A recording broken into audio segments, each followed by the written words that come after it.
ಬಹುತೇಕ ವಿಷಯಗಳನ್ನು ತಮ್ಮ ಗಮನಕ್ಕೆ ತಂದಿದ್ದಾರೆ. ನಾನು ಹೇಳುವಂಥದ್ದು ಬಹುತೇಕ ಎಲ್ಲ ಪುನರುಚ್ಚಾರ ರಿಪಿಟೇಷನ್ನೇ ಆಗುತ್ತೆ. ಆದರೂ ಕೂಡ ವಿಷಯದ ಮಹತ್ವವನ್ನು ನಿಮಗೆ ಅರ್ಥೈಸೋದಕ್ಕೋಸ್ಕರ ಮತ್ತು ವಿಷಯ ಆಗಿರೋದ್ರಿಂದ ಸತ್ಯವನ್ನು ಇವತ್ತು 100 ಬಾರಿ ಹೇಳಿದರೂ ಕೂಡ ಸತ್ಯವನ್ನು ಜನರಿಗೆ ಮನವರಿಕೆ ಮಾಡೋದು ಕಷ್ಟದ ಕಾಲದಲ್ಲಿದ್ದೇವೆ.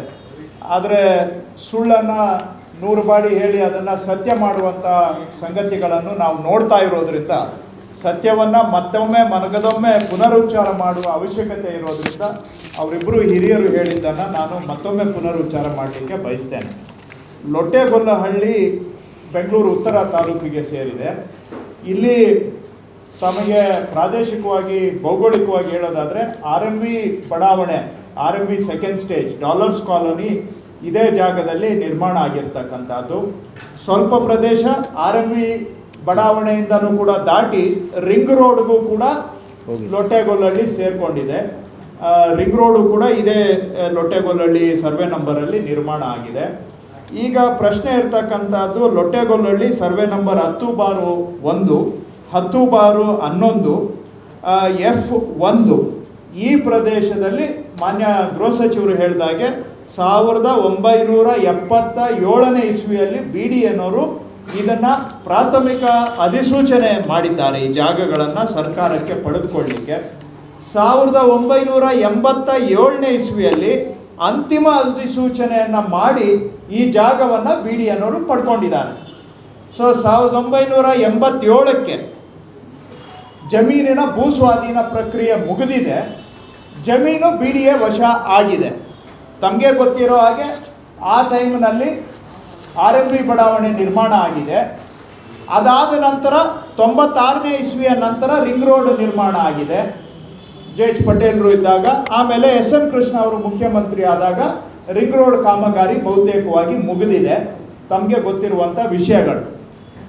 ರಿಂಗ್ ರೋಡ್ಗೆ ಈ ಜಾಗ ಎಲ್ಲಿದೆ, ನಾವು ಮಾತಾಡ್ತಾ ಇರುವಂಥ ಜಾಗ, ಇದು ಸರ್ವಿಸ್ ರೋಡ್ಗೆ ಆಗಿ ಇಟ್ಕೊಂಡಿದ್ದಂತಹ ಜಾಗ ರಿಂಗ್ ರೋಡ್ನಲ್ಲಿ. ಆದರೆ ಆ ಸರ್ವಿಸ್ ರೋಡು ಮಾಡೋದನ್ನು ಬಿಟ್ಟು ರಿಂಗ್ ರೋಡ್ ಫೇಸಿಂಗ್ ಇರ್ತಕ್ಕಂತಹ ಭಾಳ ಅತಿ ಕಮರ್ಷಿಯಲ್ ವ್ಯಾಲ್ಯೂ ಇರ್ತಕ್ಕಂಥದ್ದು. ತಮಗೆ ಗೊತ್ತಿದೆ ರಿಂಗ್ ರೋಡ್ ಫೇಸಿಂಗ್ ಅಂತಂದರೆ ಭಾಳ ಕಮರ್ಷಿಯಲ್ ವ್ಯಾಲ್ಯೂ ಇರ್ತಕ್ಕಂಥದ್ದು, ಮಾರ್ಕೆಟಲ್ಲಿ ಭಾಳ ಹೈ ವ್ಯಾಲ್ಯೂ ಇರ್ತಕ್ಕಂಥ ಪ್ರಾಪರ್ಟಿ. ಇದು ಶ್ರೀಮತಿ ಗುಳ್ಳಮ್ಮ, ದಿವಂಗತ ಗುಳ್ಳಮ್ಮ ಅನ್ನೋರ ಪ್ರಾಪರ್ಟಿ. ಆದರೆ ಇಲ್ಲಿ ಮೊದಲನೇ ಪ್ರಶ್ನೆ ಉದ್ಭವಿಸೋದು 1987ನೇ ಇಸ್ವಿಗೆ ಇದು BDA ಫೈನಲ್ ನೋಟಿಫಿಕೇಶನ್ ಆದರೆ 2003ನೇ ಇಸ್ವಿಯಲ್ಲಿ 2003ನೇ ಇಸ್ವಿಯಲ್ಲಿ ಇದನ್ನ ಮಾನ್ಯ R ಅಶೋಕ್ ಅವರು ಶುದ್ಧ ಕ್ರಯದ ಮುಖಾಂತರ ಕೊಂಡ್ಕೊಂಡಿದ್ದಾರೆ. ನಾನು ಕೇಳೋದು 87ನೇ ಇಸ್ವಿಯಲ್ಲಿ ಅಕ್ವಸಿಷನ್ ಕಂಪ್ಲೀಟ್ ಆಗಿ ಗೌರ್ಮೆಂಟ್ ವಶಕ್ಕೆ BDA ವಶಕ್ಕೆ ಬಂದಿರೋ ಜಮೀನನ್ನು ನೀವು ಹೇಗೆ ಶುದ್ಧ ಕ್ರಯ ಮಾಡಿ ಕೊಂಡ್ಕೊಂಡ್ರಿ? ನಾನು ಕಾನೂನು ಉಲ್ಲಂಘನೆ ಮಾಡಿ GPA ಮಾಡ್ಕೊಂಡಿರೋದನ್ನ ಕೇಳಿದ್ದೇನೆ, ಪರ್ಚೇಸ್ಗೆ ಅಗ್ರಿಮೆಂಟ್ ಮಾಡ್ಕೊಂಡಿರೋದನ್ನ ಕೇಳಿದ್ದೇನೆ. ಆದರೆ ಇದು ಮೊದಲನೇ ಪ್ರಕರಣ. ನನಗೆ ಗೊತ್ತಿರೋ ಹಾಗೆ ಅಕ್ವೈರ್ ಆಗೋಗಿರೋ ಲ್ಯಾಂಡನ್ನು ಶುದ್ಧ ಕ್ರಯ ಅಬ್ಸಲ್ಯೂಟ್ ಸೇಲ್ ಡೀಡ್ ಮುಖಾಂತರ ಕೊಂಡ್ಕೊಂಡಿದ್ದಾರೆ 2003ನೇ ಇಸ್ವಿಯಲ್ಲಿ. ಹೇಗೆ ಇವರು ಸೇಲ್ ಡೀಡ್ ಮಾಡಿಕೊಂಡ್ರು? BDA ಸ್ವತ್ತಿಗೆ ಯಾರೋ ಖಾಸಗಿ ವ್ಯಕ್ತಿಗಳಿಂದ ಇವರು ಹೇಗೆ ಸೇಲ್ ಡೀಡ್ ಮಾಡಿಕೊಂಡ್ರು? ದಯವಿಟ್ಟು ಈ ಪ್ರಶ್ನೆಗೆ ಅವರು ಉತ್ತರ ಕೊಡಬೇಕು. ಗುಳ್ಳಮ್ಮನವರ ವಾರಸುದಾರರಿಂದ ಮಾಡ್ಕೊಂಡಿದ್ದಾರೆ.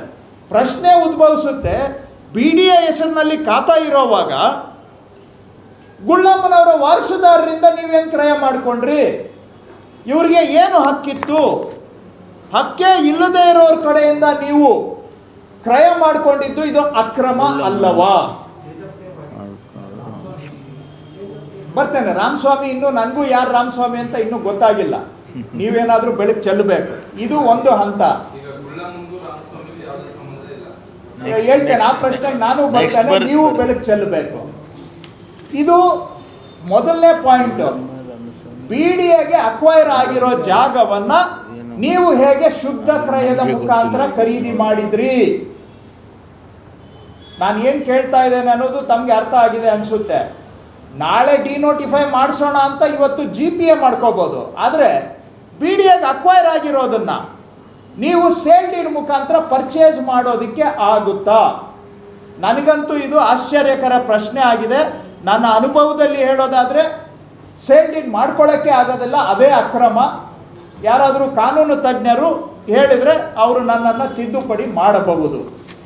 ಎರಡನೇ ವಿಷಯ ಬರುತ್ತೆ ಯಾವಾಗ ಅಂದರೆ, ಮಾನ್ಯ BJP ಸರ್ಕಾರದಲ್ಲಿ ಮಾನ್ಯ BS ಯಡಿಯೂರಪ್ಪನವರು ಮುಖ್ಯಮಂತ್ರಿಗಳಿದ್ದಾಗ ಒಬ್ಬರು ರಾಮಸ್ವಾಮಿ ಬಿನ್ ವೆಂಕಟಪ್ಪ ಅನ್ನೋರು ಒಂದು ಅರ್ಜಿ ಕೊಡ್ತಾರೆ ಮಾನ್ಯ ಯಡಿಯೂರಪ್ಪನವರಿಗೆ.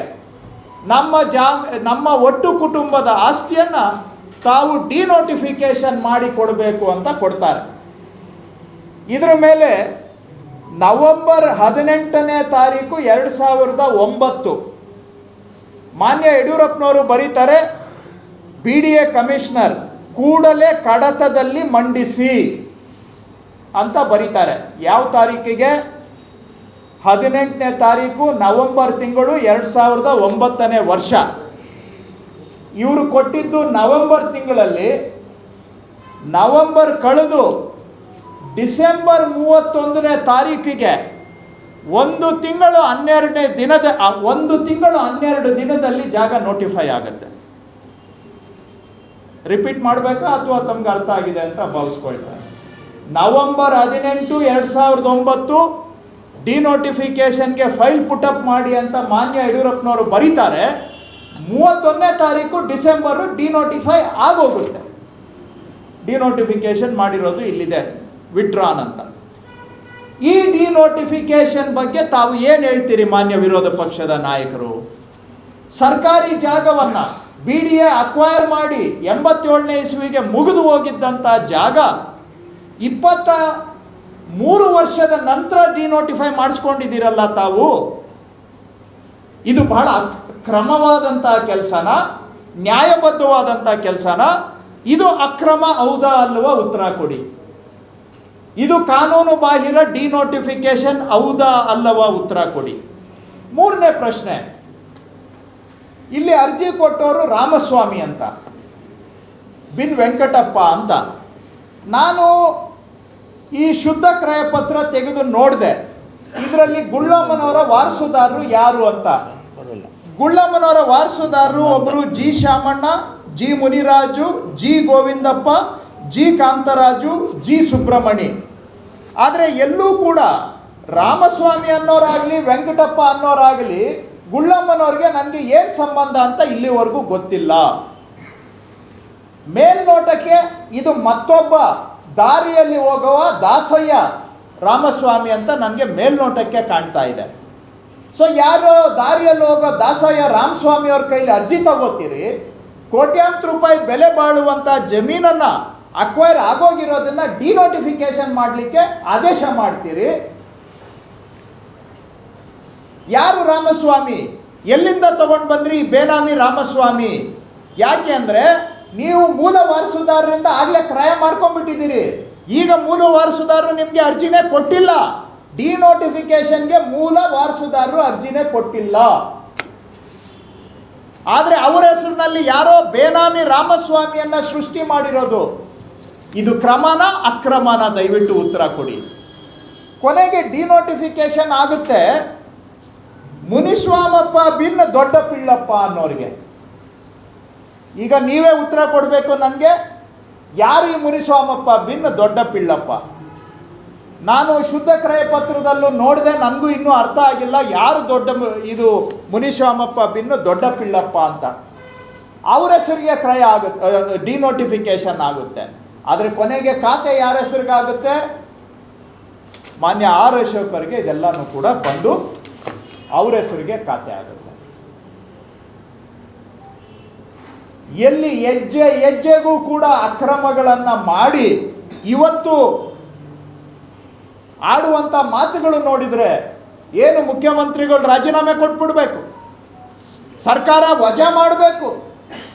ಒಟ್ಟಾರೆ ಇವರ ಉದ್ದೇಶ ಏನು ಅಂದರೆ ಏನಾದರೂ ಮಾಡಿ ಕರ್ನಾಟಕದ ಜನ ಆಯ್ಕೆ ಮಾಡಿರುವಂತಹ 136 ಸೀಟು ಬಹುಮತದಿಂದ 20 ವರ್ಷದ ನಂತರ ಬಂದಿರತಕ್ಕಂಥ ಸರ್ಕಾರವನ್ನು ಕಿತ್ತಾಕಬೇಕು. ವಾಮ ಮಾರ್ಗ ಹುಡುಕಿ ಇಲ್ಲಿ BJP ಸರ್ಕಾರ ತರಬೇಕು, ಮತ್ತೆ ಇಂಥ ಡಿನೋಟಿಫಿಕೇಶನ್ಗಳನ್ನು ಮಾಡಬೇಕು. ಈ ಹಪಾಹಪಿಗೋಸ್ಕರ ಮಾಡಿದ್ದೀರಾ. ಕೊನೆಗೆ ಮಾನ್ಯ ಗೃಹ ಸಚಿವರು, ಕಾನೂನು ಸಚಿವರು ಹೇಳಿದಾಗೆ ವಿಂಗ್ ಕಮಾಂಡರ್ ಅತ್ರಿ ಅನ್ನೋರು ಅವರು ನ್ಯಾಯಾಲಯಕ್ಕೆ ಹೋಗಿ ಪ್ರಶ್ನೆ ಮಾಡಿದಾಗ ಇದನ್ನು ನೀವು ಪೊಲೀಸವ್ರಿಗೆ ಡೈರೆಕ್ಷನ್ ಕೊಡಬೇಕು, ಇದನ್ನು ಕ್ರಿಮಿನಲ್ ಇನ್ವೆಸ್ಟಿಗೇಷನ್ ಕಂಪ್ಲೇಂಟ್ ತಗೋಬೇಕು ಅಂತ ಕೊಡ್ತಾರೆ. ಅದರ ವಿರುದ್ಧ ಆವಾಗ ಆರ್ ಅಶೋಕ್ ಅವರು ಹೋಗಿ ಇದನ್ನು ರಿಟರ್ನ್ ಮಾಡಿಬಿಡ್ತಾರೆ, ರಿಟರ್ನ್ ಗಿಫ್ಟ್ ಅಂತ. ಅದ್ರ ಬಗ್ಗೆ ಮಾನ್ಯ ಕಾನೂನು ಸಚಿವರು ಹೇಳಿದ್ದಾರೆ, ಇದು ಜಾಗ ಸರ್ಕಾರದ್ದು, ಅಕ್ವೈರ್ ಆಗಿದ್ದು, ಅದನ್ನು ನೀವು ಸರ್ಕಾರದ ಜಾಗನ ಸರ್ಕಾರಕ್ಕೆ ಗಿಫ್ಟ್ ಕೊಡುವಂಥ ಔದಾರ್ಯವನ್ನು ತೋರಿಸಿದ್ರ ಪ್ರಶ್ನೆ ಅವರು ಮಾಡಿದ್ದಾರೆ. ಆದರೆ ಇದು ಹೈಕೋರ್ಟಲ್ಲಿ ಹೋಗಿ ವಿಂಗ್ ಕಮಾಂಡರ್ ಅತ್ರಿ ಅವರು ಪ್ರಶ್ನೆ ಮಾಡ್ತಾರೆ, ಇದನ್ನು ಒಂದು ಕ್ರಿಮಿನಲ್ ಕೇಸ್ ಆಗಬೇಕು, ಇನ್ವೆಸ್ಟಿಗೇಷನ್ ಮಾಡಬೇಕು, ತಾವು ಆಂಟಿ ಕರಪ್ಷನ್ ಬ್ಯೂರೋಗೆ ಡೈರೆಕ್ಷನ್ ಕೊಡಿ ಅಂತ ಕೇಳಿದಾಗ ಅದರ ವಿರುದ್ಧವಾಗಿ ಮಾನ್ಯ ಆರ್ ಅಶೋಕ್ ಅವರು ಕೋರ್ಟ್ಗೆ ಹೋಗಿ ವಾದ ಮಾಡಿದಾಗ ಕೋರ್ಟ್ನಲ್ಲಿ ಈಗಾಗಲೇ ಮಾನ್ಯ ಗೃಹ ಸಚಿವರು ತಮಗೆ ಓದಿ ಹೇಳಿದ ಹಾಗೆ ಅವರು ಜಾಗವನ್ನು ವಾಪಸ್ ಕೊಟ್ಟಿರೋದ್ರಿಂದ, ರಿಟರ್ನ್ ಮಾಡಿರೋದ್ರಿಂದ, ಆ ಜಾಗ BDAಗೆ ವಾಪಸ್ ಬಂದಿರೋದ್ರಿಂದ ಮುಂದಿನ ಕ್ರಿಮಿನಲ್ ಇನ್ವೆಸ್ಟಿಗೇಷನ್ ಡೈರೆಕ್ಷನ್ ಕೊಡುವಂಥ ಅವಶ್ಯಕತೆ ಇಲ್ಲ ಅಂತ ಹೈಕೋರ್ಟ್ನ ಮುಖ್ಯ ನ್ಯಾಯಮೂರ್ತಿಗಳನ್ನು ಒಳಗೊಂಡಂತಹ ಡಿವಿಷನ್ ಬೆಂಚ್ನವರ ತೀರ್ಪು ಇಲ್ಲಿದೆ, ಅದನ್ನು ಅವರು ಓದಿ ಹೇಳಿದ್ದಾರೆ. ಅಲ್ಲಿಗೆ ಜಾಗವನ್ನು ರಿಟರ್ನ್ ಮಾಡಿದ ಮೇಲೆ ಫರ್ದರ್ ಕ್ರಿಮಿನಲ್ ಇನ್ವೆಸ್ಟಿಗೇಷನ್ ಅವಶ್ಯಕತೆ ಇಲ್ಲ ಅನ್ನುವಂಥದ್ದು ಹೇಳಿದ್ದಾರೆ. ನಿಮ್ಮ ಕೇಸಲ್ಲಿ ನೀವೇ ಈ ಥರ ಹೋಗಿ ಡೈರೆಕ್ಷನ್ ತಗೊಂಡು ಕ್ರಿಮಿನಲ್ ಕೇಸ್ ಬೇಕಾಗಿಲ್ಲ ಅಂತ ಹೇಳಿದವರು ಇವತ್ತು ಮಾನ್ಯ ಸಿದ್ದರಾಮಯ್ಯನವರ ಧರ್ಮಪತ್ರಿಯವರ ಜಾಗವನ್ನು ವಾಪಸ್ ಕೊಟ್ಟರೂ ಕೂಡ ನೀವು ಅವ್ರ ಮೇಲೆ EDವರನ್ನ ತಗೊಂಡು ಬಂದುಬಿಡ್ತೀರಿ. ED ಏನು ಎನ್ಫೋರ್ಸ್ಮೆಂಟ್ ಡೈರೆಕ್ಟರೇಟ್ ಏನಲ್ಲ, ಅದು BJPಯ ಒಂದು ಅಂಗಸಂಸ್ಥೆ. ಅದು BJPಯ ವಿಚ್ ಹಂಟಿಂಗ್ ಡಾಗ್ಸ್ ಅವೆಲ್ಲನೂ ಕೂಡ ಅವನ್ನ ತಗೊಂಡು ಬಂದು ಬಿಡ್ತೀರಿ. ಅದು ವಾಪಸ್ ಕೊಟ್ಟರೂ ಕೂಡ ಇದು ತಪ್ಪಿನ ಸಾಕ್ಷಿ, ಹಾಗಾಗಿ ರಾಜೀನಾಮೆ ಕೊಡಬೇಕು ಅಂತ ಕೇಳ್ತೀರಿ.